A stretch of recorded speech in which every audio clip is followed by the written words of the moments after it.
So, if Ezekiel Elliott gets suspended for the first 2 games, and I'm saying if, okay? I'm not trying to offend you little Dallas Cowboy fans, okay? I'm saying if he gets suspended.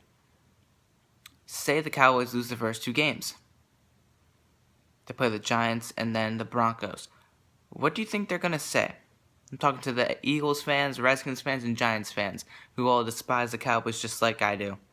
What do you think the Dallas Cowboy fans are going to say if they start out 0-2, or if they lose any game for that matter due to injury or whatever without Ezekiel Elliott?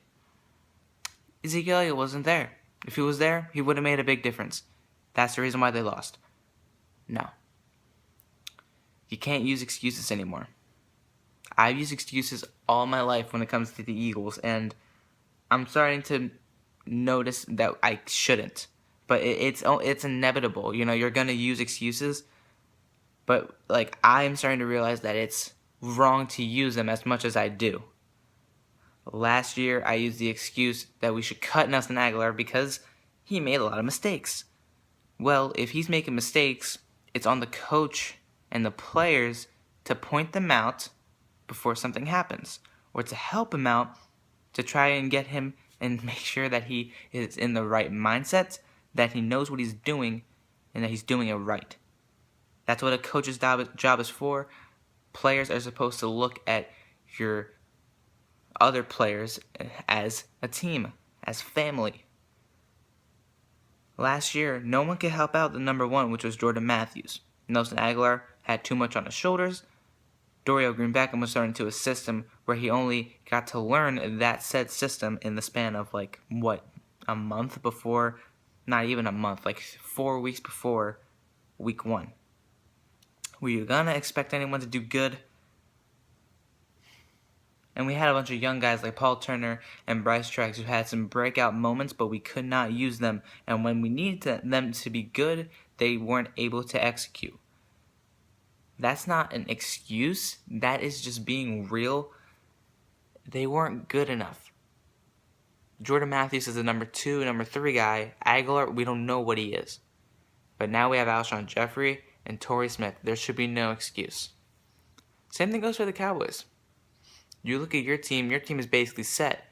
Anyone should be able to run behind that offensive line, right? Dak Prescott should be able to throw perfectly fine to Dez Bryant, Cole Beasley, Terrence Williams.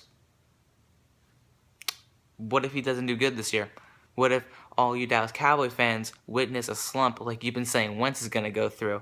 Wentz is not going to go through that. If he does, there's no excuse. They just weren't good enough. And if Prescott goes through that same exact thing, he wasn't good enough, the Cowboys weren't good enough. There's no excuse.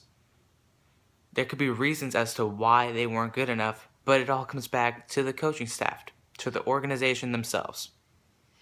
And I'm not going to sit back and let Cowboy fans run their mouths because Ezekiel Elliott was injured or he was suspended for 2 games or blah, blah, blah.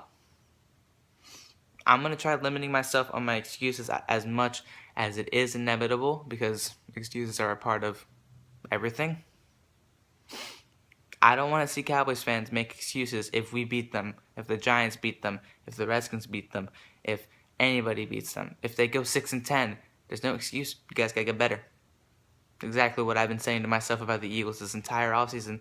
They've had 7 back-to-back 7-9 seasons. There's no excuse. You got to get better. Guess what? We went out and got the things we needed. We should be better. If not, we'll work on it. No more excuses. Man up.